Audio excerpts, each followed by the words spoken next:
Donald Trump ਦਾ ਚੀਨ ਦਾ ਇਹ ਦੌਰਾ ਬਹੁਤ ਵੱਡੀ ਕੋਈ ਤਬਦੀਲੀ ਲੈ ਕੇ ਆ ਸਕਦਾ ਹੈ। ਚੰਦ ਸਾਲ ਪਹਿਲੇ ਤੱਕ ਜਿਹੜਾ ਨਾ ਉਹ ਅਮਰੀਕਾ ਦੁਨੀਆ ਦੀ ਵਾਹਦ ਸੁਪਰ ਪਾਵਰ ਸਮਝਿਆ ਜਾਂਦਾ ਸੀ। ਜੋ ਕਰਾ ਰਿਹਾ ਅਮਰੀਕਾ ਕਰਾ ਰਿਹਾ, ਯਾਦ ਹੈ ਨਾ। ਲੇਕਿਨ ਹੁਣ ਚੀਨ ਖੁੱਲ ਕੇ ਅਮਰੀਕਾ ਦੇ ਮੁਕਾਬਲੇ ਦੇ ਵਿੱਚ ਆ ਕੇ ਖੜਾ ਹੋ ਕੇ, ਔਰ ਇਹੀ ਵਜ੍ਹਾ ਹੈ ਕਿ ਬੀजिंग ਦੇ ਵਿੱਚ ਹੋਣ ਵਾਲੀ ਇਹ ਮੁਲਾਕਾਤ ਕੋਈ ਆਮ ਮੁਲਾਕਾਤ ਨਹੀਂ ਹੈ। ਹਰ ਤਸਵੀਰ, ਹਰ ਬਿਆਨ ਪੂਰੀ ਦੁਨੀਆ ਬੜਾ ਗੌਰ ਨਾਲ ਦੇਖਦੀ ਪਈ ਹੈ। ਡੋਨਾਲਡ ਟਰੰਪ ਜਦੋਂ ਚੀਨ ਪਹੁੰਚੇ ਤਾਂ ਦੁਨੀਆ ਦੀਆਂ ਨਜ਼ਰਾਂ ਖਾਸ ਕਰਕੇ ਪਹੁੰਚ ਗਈਆਂ ਤਾਇਵਾਨ ਦੇ ਮਸਲੇ ਦੇ ਉੱਤੇ, ਕਿਉਂਕਿ ਸਪੋਰਟ ਜੋ ਕਰਦਾ ਤਾਇਵਾਨ ਨੂੰ ਅਮਰੀਕਾ। ਚੀਨ ਨੇ ਇੱਕ ਵਾਰੀ ਫਿਰ ਵਾਜ਼ਿਹ ਕਰ ਦਿੱਤਾ ਹੈ ਕਿ ਤਾਇਵਾਨ ਜਿਹੜਾ ਨਾ ਉਹ ਸਾਡੀ ਰੈੱਡ ਲਾਈਨ ਹੈ।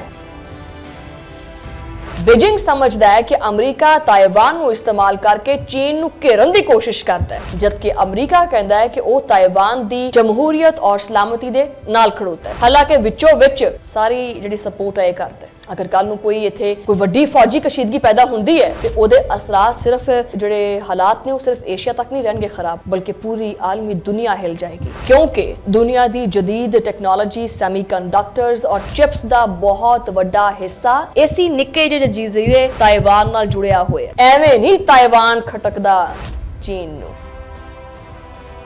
ईरान, इजराइल, आबनाए हुर्मुस और तेल दी आलमी सप्लाई दे मसाइल ने अमरीका नूं मजबूर कर दिता है, डाडा मजबूर कर दिता है। वरना अमरीका इना चंगा कि चीन कोले जावे? ना ना ना ना ना।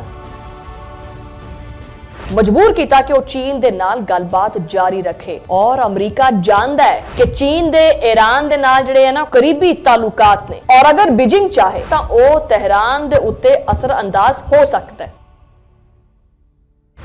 बिस्मिल्लाहिर्रहमानिर्रहीम, अस्सलाम वालेकुम। तुसी देख रहे हो 360 डिजिटल पंजाबी और मैं हाँ तुहाडी मेज़बान शमाइला नियाज़। और अज दे व्लॉग तो जरा अज दा व्लॉग शुरू करन तो पहले जिन्ने भी लोग मेरा ये व्लॉग सुनते हैं, मैनू बहुत सारे लोग बाहर मिलते हैं और तारीफ करते हैं और दिलों रिस्पैक्ट देंगे हैं। मैनू बहुत खुशी होंदी है।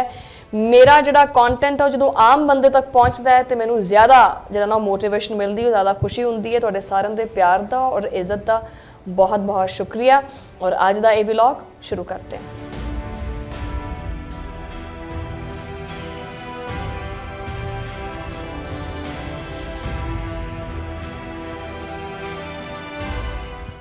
जनाबे वाला दुनिया एक ऐसे मोड़ दे उत्ते खड़ी है जिथे आलमी सियासत तेजी नाल डावाडोल जी हुंदी पई है, और डोनाल्ड ट्रंप दा चीन दा ये दौरा बहुत वड्डी कोई तब्दीली लेके आ सकदा है। चंद साल पहले तक जिहड़ा ना वो अमरीका दुनिया दी वाहद सुपर पावर समझा जाता सी। जो करा रहा अमरीका करा रहा, याद है ना।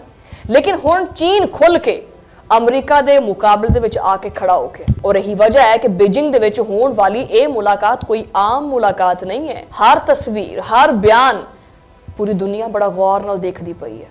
ये दौरा सिर्फ और सिर्फ सफारती मुलाकात नहीं है। एक लफ्ज़ हुंदा है पॉलिटिक्स, एक हुंदा है रियल पॉलिटिक। ये वो है, ये दरअसल आने वाले आलमी निज़ाम की एक झलक है, जिथे दो वड्डियां ताकतां एक दूजे दे आमने सामने आके बैठी हैं, और पूरी दुनिया जिहड़ी है वो इन्हां दे जिहड़ा तवाज़ुन है वो तलाश करने की कोशिश करती पई है कि पलड़ा किदा पा रही है। डोनाल्ड ट्रंप जदों चीन पहुंचे तां दुनिया दी नज़रां खास करके पहुंच गईयां ताइवान दे मसले दे उत्ते, क्योंकि सपोर्ट जो करदा ताइवान नूं अमरीका। चीन ने एक बारी फिर वाज़ेह कर दिता है कि ताइवान जिहड़ा ना वो साडी रेड लाइन है। बीजिंग समझदा है कि अमरीका ताइवान नूं इस्तेमाल करके चीन नूं घेरन दी कोशिश करदा है, ठीक है ना। अमरीका इस्तेमाल करदा ताइवान नूं और चीन नूं घेरना चाहता है, जबकि अमरीका कहता है कि वो ताइवान दी जमहूरीयत और सलामती दे नाल खड़ोता है। हालांकि विचों विच सारी जिहड़ी सपोर्ट है करता है। असल हकीकत यह है कि ताइवान सिर्फ एक जजीरे का नाम नहीं हैगा। इसदा मसला क्यों है मैं दसदी हां, क्योंकि हुण अमरीका और चीन की ताकत अना और आलमी असर रसूख की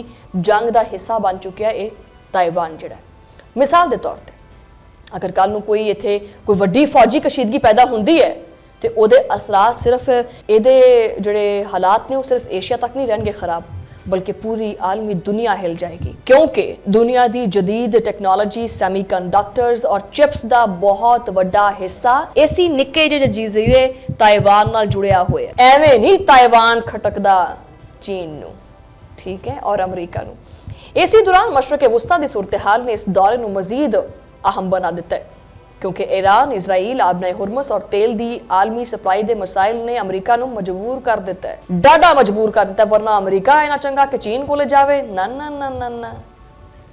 जाना पिया उन्होंने, मजबूर किया कि वह चीन दे नाल गलबात जारी रखे, और अमरीका जानदा है कि चीन दे ईरान दे नाल जिहड़े है ना करीबी ताल्लुकात ने, और अगर बीजिंग चाहे तो वह तेहरान दे उत्ते असर अंदाज हो सकता है। हुण समझे तुसी, यही वजह है कि इस दौरे दे विच बज़ाहिर सिर्फ तजारत और मैशत दीयां गल्लां नजर आंदियां पईयां, लेकिन पसे मंजर असल गुफ्तगू ताकत दे तवाजुन, जंग दे खतरात और आलमी असर रसूख ते हुंदी पई है। ये जिहड़ी तुहानूं मैं गल कीती है ना, पॉलिटिक्स और रियल पॉलिटिक, इन्हां दोनों चीज़ां 'च बड़ा फर्क है। दिलचस्प गल इत्थे है कि एक पासे अमरीका चीन दे नाल गलबात दी गल करदा पिया, यानी एक पासे अमरीका जिहड़ा है वो चीन दे नाल मुज़ाकरात दी गल करदा पिया है, लेकिन दूजे पासे दोनों मुमालिक एक दूजे दे उत्ते एतमाद करन नूं भी तैयार नहीं है। ठीक है, अमरीकी वफद दे नाल आउण वाली जिहड़ी वड्डी टैक्नोलॉजी कंपनियां ने उन्हां नूं खुसूसी तौर ते हिदायत दित्तियां गईयां ने कि वो आपदे फोन, लैपटॉप्स और हसास डाटा दे हवाले नाल मुहतात रहण। आहो, इस तो तुसी अंदाज़ा ला सकते हैं कि ये मुकाबला सिर्फ और सिर्फ फौजी नहीं है। हुण तां खैर वो गल रही नहीं कि मैदान जंग लगे और फौजां आपस में लड़न, हुण बल्कि आ गया सिस्टम टैक्नोलॉजी का, साइबर सिक्योरिटी का, मसनूई जहानत दा, AI दा, और मुआशी बरतरी की जंग भी हैगी है। दुनिया हुण बंदूकों तो ज़्यादा डाटा, चिप्स और इंफॉर्मेशन के जरिए कंट्रोल होंदी पई है। लेकिन इस पूरी सूरत हाल दे विच एक अहम सवाल यह भी है कि पाकिस्तान कित्थे खड़ा है, पाकिस्तान किहदे नाल खड़ा है। माजी विच भी जदों भी आलमी ताकतां दे दरमियान कशीदगी वधदी है तो पाकिस्तान नूं सिर्फ और सिर्फ एक फ्रंट लाइन स्टेट के तौर पर देखा जाता सी, लेकिन हुण वो सूरत हाल नहीं रही। हुण सूरत हाल बदलदी पई है। अज पाकिस्तान जिहड़ा वो चीन दे नाल करीबी स्ट्रैटेजिक इतिहादी भी हैगा और CPEC इस पूरे खिते की सब तो वड्डी मुआशी राहदारी बन चुकी है। और चीन पाकिस्तान नूं सिर्फ एक दोस्त मुल्क नहीं बल्कि बहरे अरब तक रसाई दे एक अहम दरवाजे के तौर पर देखता है। गवादर की अहमियत पहले तो हुण कई ज़्यादा वध गई है, क्योंकि चीन जानता है कि अगर इंडो पैसिफिक दे विच कशीदगी वधदी है तो फिर ये मुतबादल जिहड़े तजारती राह ने उन्हां दी जरूरत भी पेगी। इसी वास्ते अज पाकिस्तान आलमी सियासत दे विच मुहतात चलदा पिया, लेकिन एक अहम किरदार अदा करता पिया। एक पासे पाकिस्तान दे चीन दे नाल ताल्लुकात काफ़ी मजबूत और डाढे ने, दूसरे पासे पाकिस्तान अमरीका दे नाल भी मुकम्मल जिहड़ा ना वो कंट्रोल्ड एक पॉलिसी हैगी वो लैके चलदा पिया, मुतवाजन पॉलिसी जिहड़ी है। और ये पॉलिसी जिहड़ी हुंदी है वो किसी भी जिम्मेदार रियासत दी जिहड़ा ना हुंदी है। ये बेवकूफाना जिहड़ियां रियासतां हुंदियां ना इंडिया तरह वो नहीं हुंदियां। खास करके जो दुनिया ये देखती है कि पाकिस्तान मुसलसल मुआशी इस्तेहकाम और इलाकाई राबते और सफारती तवाज़ुन की गल करता है तो पाकिस्तान का इमेज ऑटोमैटिकली उत्ते चला जाता है। एक अकलमंद कौम इदा ही फैसले करती है जिदा पाकिस्तान करता है। और अब तुसी भारत दी पॉलिसियां देख लो, दिन ब दिन सख्ती जाहरीत बढ़ती जा रही है। मैं तो हैरान हो गया, एक रिपोर्ट है मुकम्मल तौर पर आप किसी अगले व्लॉग में डिस्कस करांगे। लोग सड़कों के उत्ते आए पे है। अलग जिवें मैं तुहानूं कहा सी ना कि रियासतां बननियां ने, भारत का वो दिन दूर नहीं हैगा। भारत इस वक्त आलमी सतह के उत्ते अपने आप बहुत वड्डी ताकत के तौर पर पेश करने की कोशिश करता पिया सी, लेकिन वो कई मामलों के विच आपदे आप ही तनहाई का जिहड़ा वो शिकार हो गया।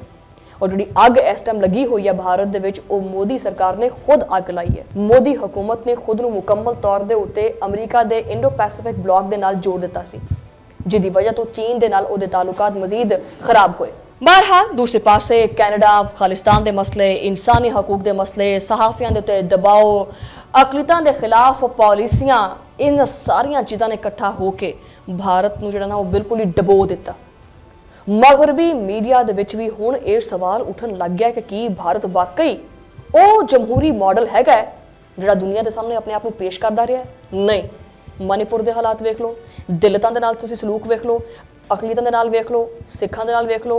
ए जिहड़ी मैं तुहानूं जिहड़ा व्लॉग एक जिहड़ा कीता सी मैं वो क्या नाम था उसका यार, मंदाना करीमी जिहड़ी यानी ईरानी हैगी सी लड़की जिहड़ी एक्ट्रेस हैगी सी, वो बहुत सारियां चीज़ां ने। ਇਹਦੇ बरक्स पाकिस्तान ने हालिया बरसां दे विच एक निस्बतन मुहतात मुतवाजन सफारतकारी अपनाई है। पाकिस्तान ने ना सिर्फ चीन के नाल ताल्लुकात मजबूत रखे हैं बल्कि मशरक़े वुस्ता दे ममालिक, खलीजी रियासतां और हत्ता के ईरान दे नाल भी राबते बरकरार रखे। ਰਾਬਤੇ ਬਰਕਰਾਰ ਰੱਖਣ ਦਾ ਮਤਲਬ ਇਹ ਨਹੀਂ ਹੈ ਕਿ ਕੋਈ ਸਾਜ਼ਿਸ਼ ਕੀਤੀ, ਨਹੀਂ। ਲੇਕਿਨ ਇੱਕ ਪਾਕਿਸਤਾਨ ਦੀ ਇੱਕ ਜਿਹੜੀ ਡਿਪਲੋਮੈਸੀ ਹੁੰਦੀ ਹੈ, ਜਿਹੜੀ ਇੱਕ ਫੋਰਨ ਪਾਲਿਸੀ ਹੁੰਦੀ ਹੈ, ਉਹਨੂੰ ਬੜੇ ਮੁਹਤਾਤ ਤਰੀਕੇ ਦੇ ਨਾਲ ਜਿਹੜਾ ਪੂਰੀ ਦੁਨੀਆ ਨੂੰ ਮੈਨੇਜ ਕਰਦਾ ਪਿਆ ਪਾਕਿਸਤਾਨ। ਅਗਰ ਖਿੱਤੇ ਦੇ ਵਿੱਚ ਕੋਈ ਵੱਡੀ ਤਬਦੀਲੀ ਆਉਂਦੀ ਹੈ ਤਾਂ ਪਾਕਿਸਤਾਨ ਉਹਦਾ ਇੱਕ ਅਹਿਮ ਹਿੱਸਾ ਬਣ ਸਕਦਾ ਹੈ। ਖਾਸ ਕਰਕੇ चीन वास्ते पाकिस्तान एक इतिहादी नहीं है बल्कि स्ट्रैटेजिक पुल की हैसियत रखता है जो मशरक़ वस्ता, जनूबी एशिया और वस्ती एशिया नूं आपस दे विच जोड़दा है। सुनन आ लियो इत्थे एक होर अहम पहलू समझण की जरूरत है। अमरीका और चीन की यह कशमकश सिर्फ उन्हां दोनों मुल्कां तक महदूद नहीं रहेगी। इहदे असरात तेल दीयां कीमतां, आलमी तजारत, करंसी, इंटरनेट, टैक्नोलॉजी, हत्ता के मीडिया तक भी आएंगे। दुनिया दो ब्लॉक्स दे विच तकसीम हुंदी हुई नज़र आ रही है। ये कोई नवा सिस्टम बनन जा रहा है। इंतज़ार करो, ठंड रखो, वो खबरां भी देवांगे तुहानूं। आ तां लैंदे हो नज़र, हजे तक तां जिहड़े जलाए ने वो भी घुट्टां वट के बैठे। एक पासे अमरीका और उहदे इतिहादी ने, दूजे पासे चीन, रूस और उहदे करीबी शराकतदार ने। और इस नई सर्द जंग दे विच पाकिस्तान की अहमियत पहले तो ज़्यादा मजबूत है। बहरहाल पाकिस्तान का कद हमेशा इस तरह वधदा रहेगा और पाकिस्तान इस तरह की जिहड़ी मोहतात पॉलिसीज़ है उहदे उत्ते अमल करते हुए जिहड़ा है ना वो सारे मुल्कां नूं राज़ी रखेगा, क्योंकि असीं किसी दा नुकसान नहीं चाहते। साडा पहले भी ये चीज़ सी, असीं अमन चाहते, अमन दे खां। असीं हजे भी चाहते हैं कि मशरक़ वस्ता दे विच जिहड़ा ना वो अमन आवे, ये जिहड़ी कशीदगी है घट होवे। ओवरऑल पूरी दुनिया दे विच एक तवाज़ुन होएगा तां उस तवाज़ुन दे आम बंदे नूं भी जिहड़ा ना फायदे हो सकते हैं। अगले ब्लॉग च मुलाकात हुंदी है, उदों लई अल्लाह ने के बाद।